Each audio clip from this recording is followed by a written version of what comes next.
Welcome to the Leo. YCP హయాంలో కేంద్ర ప్రభుత్వం ప్రతిసారి కూడా రాష్ట్ర ప్రభుత్వానికి మొట్టికాయలు వేయటం, పార్లమెంటు సాక్షిగా జగన్మోహన్ రెడ్డి చేతగానితనాన్ని ఎత్తి చూపటం, అనేక పథకాల్లో ఆంధ్రప్రదేశ్ అట్టడుగున ఉండటానికి ఆ రోజు ముఖ్యమంత్రి జగన్మోహన్ రెడ్డే కారణమని పలు సందర్భాల్లో వ్యాఖ్యానించడం చాలాసార్లు చూసాం. అందులో భాగంగానే గతంలో అట్టడుగున ఉన్నటువంటి రాష్ట్రం ఈరోజు ప్రథమ స్థానానికి వచ్చిందంటే అది కూటమి ప్రభుత్వ పనితీరు. గతంలో కేంద్ర ప్రభుత్వానికి సంబంధించినటువంటి ఒక పథకం ఉంది, రాష్ట్రీయ గ్రామ స్వరాజ్ అభియాన్ అని చెప్పి. ఇది స్థానిక సంస్థల ప్రజాప్రతినిధులకు శిక్షణ ఇచ్చే ప్రోగ్రాం. సో ప్రతి రాష్ట్రం కూడా అక్కడ స్థానిక సంస్థల ప్రజాప్రతినిధులుగా ఎవరైతే ఎన్నికవుతారో వారికి శిక్షణ ఇవ్వాలి. దానికి కేంద్ర ప్రభుత్వం నిధులు కూడా ఇస్తుంది. ఒక రకంగా నిధుల సంగతి కాసేపు పక్కన పెడితే ఎవరైతే ఇలా ప్రజాప్రతినిధులందరికీ కూడా శిక్షణ ఇస్తారో వారికి ఢిల్లీలో కొంత పలుకుబడి కూడా ఉంటుంది. దానికి కేంద్ర ప్రభుత్వం ఒక ర్యాంకింగ్ కూడా ఇస్తుంది. అలాంటి ర్యాంకింగ్లో జగన్మోహన్ రెడ్డి 24వ స్థానానికి పడిపోయారు. 24వ స్థానం అంటే ఆల్మోస్ట్ కింద నుంచి మనం 1, 2, 3లో ఉంటాం అంతే, పైనుంచి కాదు.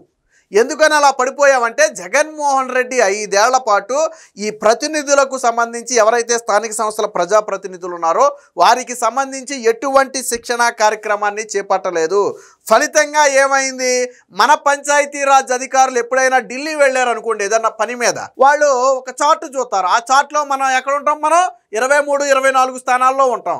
దాంతో వాళ్ళు పైకి కిందకే మనల్ని ఏదో అంటే వాళ్ళ ముందు ఎలా నుంచోవాలంటే అధికారులు పోలీసుల ముందు దొంగ తప్పు చేసినోడు ఎలా నుంచుంటాడు అలా తలదించుకుని నుంచుకోవాలి. ఎందుకంటే నువ్వు ఏం అడిగినా కానీ నీ పనితీరుని వాళ్ళు బయట పెడతారు.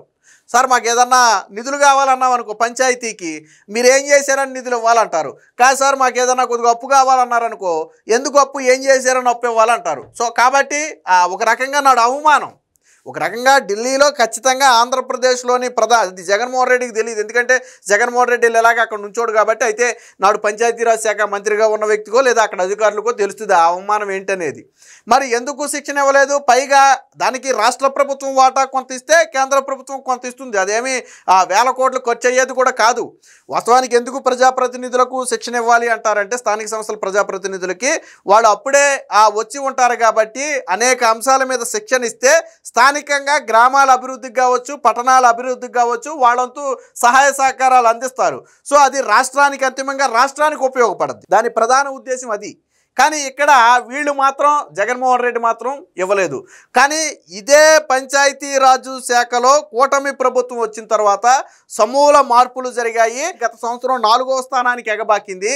ఇప్పుడు ఏకంగా ఈ ఏడాది మొదటి స్థానానికి వచ్చేసింది. చూడండి, ఒకప్పుడు ఏ అధికారుల ముందైతే ఆ కార్యక్రమాన్ని నిర్వహించలేక తలదించుకున్నామో ఇప్పుడు అదే కార్యక్రమం దేశంలోనే మొదటి రాష్ట్రం సగర్వంగా తలెత్తుకుని అధికారుల ముందు నిలబడి మనకు కావాల్సిన అడిగే ధైర్యం ఈరోజు వచ్చింది.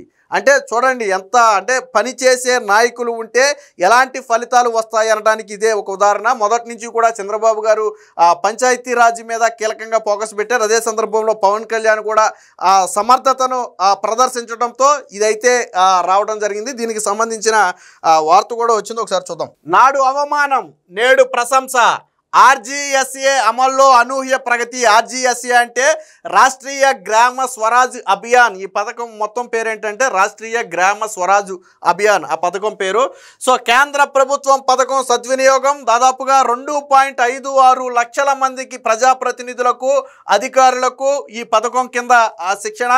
దేశంలో 24వ స్థానం నుంచి 1వ మెట్టుకు వైసీపీ హయాంలో 24లో ఉంటే ఇప్పుడు అగ్రగామికి చేరాము. అది ఆషామాషి వ్యవహారం కాదు. 24 నుంచి 1వ స్థానానికి ఒక ఏడాదిలోనే ఎగబాకటం అనేది ఆషామాషి వ్యవహారం కాదు. జగన్ హయాంలో దీనిని పట్టించుకొని వైనం. దీంతో కేంద్రం ముందు తలంచుకున్న రాష్ట్రం. కేంద్ర ప్రభుత్వ పథకాలను గత జగన్ ప్రభుత్వం నిర్లక్ష్యం చేస్తే సీఎం చంద్రబాబు నేతృత్వంలోని ప్రస్తుత ప్రభుత్వం కేంద్ర ప్రభుత్వాలను సద్వినియోగం చేసుకుంటూ ఢిల్లీ పెద్దల మన్నలను పొందుతుంది. గతంలో టీడీపీ హయాంలో ప్రతి శాఖకు సంబంధించి లక్ష్యాలు సాధించడంతో ముందున్న రాష్ట్రాన్ని వైసీపీ అధికారంలోకి వచ్చాక వెనక్కి నెట్టింది. పలు పథకాలకు రాష్ట్ర వాటా ఇవ్వకుండా కేంద్ర పథకాలను అటకెక్కించింది. ఈ క్రమంలోనే రాష్ట్రంలోని స్థానిక సంస్థల ప్రజాప్రతినిధుల శిక్షణకు ఉద్దేశించిన కీలక పథకం రాష్ట్రీయ గ్రామ స్వరాజ్ అభియాన్ను సైతం జగన్ సర్కారు విస్మరించింది. ఒక్క ప్రజాప్రతినిధికి కూడా శిక్షణ ఇవ్వకపోవడంతో కేంద్రం నుంచి రూపాయి నిధులు రాలేదు. నేను అదే చెప్పింది. అయిపోయింది. మనం కేంద్రాన్ని ఏదైనా అడగాలి అంటే ముందు రాష్ట్రంలో పని చేయాలి. పని చేసి నువ్వు ఏదైనా కేంద్రాన్ని అడగొచ్చు ధైర్యంగా, కానీ నువ్వు ఇక్కడ పని చేయకుండా ఆ కేంద్రం దగ్గర ఏం అడగలదు. సో కాబట్టి కేంద్రం కూడా ₹1 నిధులు ఇవ్వాలి. దీంతో రాష్ట్రం దేశంలోని 24వ స్థానంలో నిలిచింది. ఢిల్లీలోని కేంద్ర పంచాయతీరాజ్ శాఖ అధికారుల వద్దకు వెళ్ళినప్పుడు తప్పు చేసిన వాళ్ళలా మన అధికారులు తలదించుకునేవాళ్ళు. నేను ఇందాకే చెప్పాను అది. సో ఇప్పుడు చూడండి, ఇదే పథకానికి ఏదైతే రాష్ట్రీయ గ్రామ స్వరాజ్ అభియాన్ ఉందో ఆ పథకం ద్వారా దాదాపుగా 2.56 లక్షల మందికి శిక్షణ ఇచ్చి దేశంలోనే ఇంతమందికి శిక్షణ ఇచ్చిన ఏకైక రాష్ట్రంగా ఆంధ్రప్రదేశ్ ప్రథమ స్థానంలో నిలబడింది.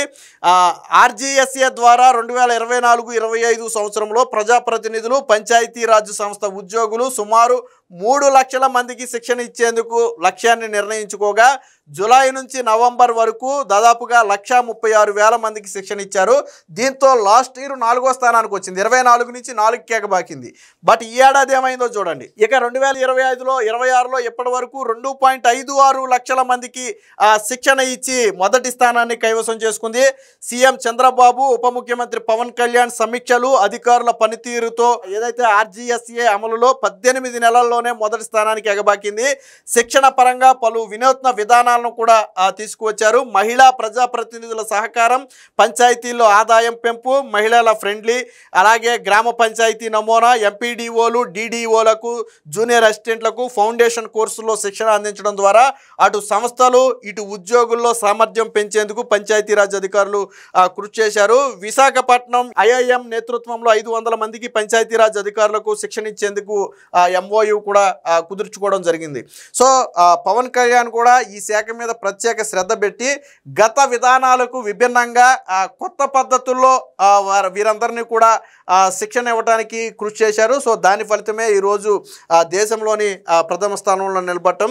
పంచాయతీరాజ్ విభాగంలో ఉద్యోగులు, స్థానిక సంస్థల ప్రతినిధులకు శిక్షణ ఇవ్వడం ద్వారా వారు గ్రామీణాభివృద్ధి కోసం ప్రభావవంతంగా పనిచేయగలరని ఉప ముఖ్యమంత్రి పవన్ కళ్యాణ్ భావించారు.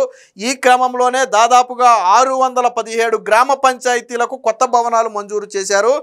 వాటిలో చాలా భవనాలు నిర్మాణాలు కూడా పూర్తవుతున్నాయి. అంటే మొత్తంగా రాష్ట్రంలోని పంచాయతీలలో 617 గ్రామ పంచాయతీలకు ఇప్పుడు నూతన భవనాలను అయితే కూటమి ప్రభుత్వం అయితే నిర్మిస్తుంది.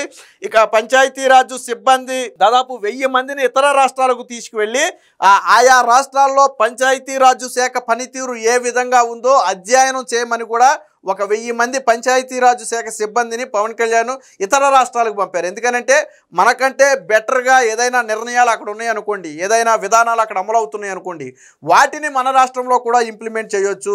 దాని ఫలితంగా ఆ పంచాయతీరాజ్ శాఖ అనేది మరింత బలోపేతం అవుతుంది. సో ఈ కారణంగా 1000 మందిని ఇతర రాష్ట్రాలకు కూడా పంపి అక్కడ పరిస్థితిని అధ్యయనం చేసి రమ్మని చెప్పారు.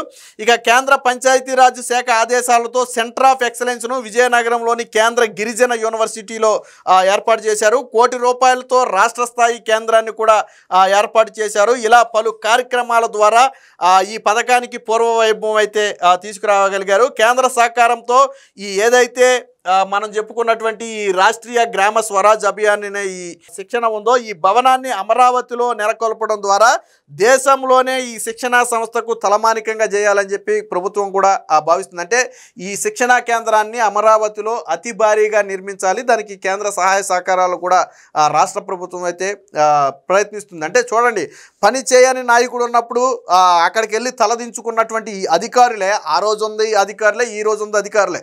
సరే, అధికారులు అటు ఇటు మారితే మారుండొచ్చు, బట్ అధికారులే కదా. ఆ రోజు తలదించుకుని నుంచున్నటువంటి అధికారులు ఈ రోజు సగర్వంగా కేంద్రం దగ్గర తలెత్తుకుని నిలబడి కావాల్సింది అడుగుతున్నారు. కేంద్రం కూడా ఆశ్చర్యపోయే పరిస్థితి. అట్టడుగునున్నటువంటి రాష్ట్రం ఒక్కసారిగా పైకి ఎగబాకటం ఏంటి? అదే సమర్థత. సమర్థవంతమైనటువంటి ముఖ్యమంత్రి, సమర్థవంతమైనటువంటి నాయకుడు ఆ శాఖకు ఉండటం వల్లే ఈరోజు ఈ ఫలితాలు అయితే వచ్చాయి. ఏది ఏమైనా మొత్తంగా జగన్మోహన్ రెడ్డి హయాంలో తలదించుకున్నటువంటి అధికారులు, రాష్ట్రం ఈరోజు సగర్వంగా తలెత్తుకున్నారు అంటే ఖచ్చితంగా అది కూటమి పనితీరుకు నిదర్శనంగా చెప్పుకోవచ్చు. Please subscribe to Leo news for more videos.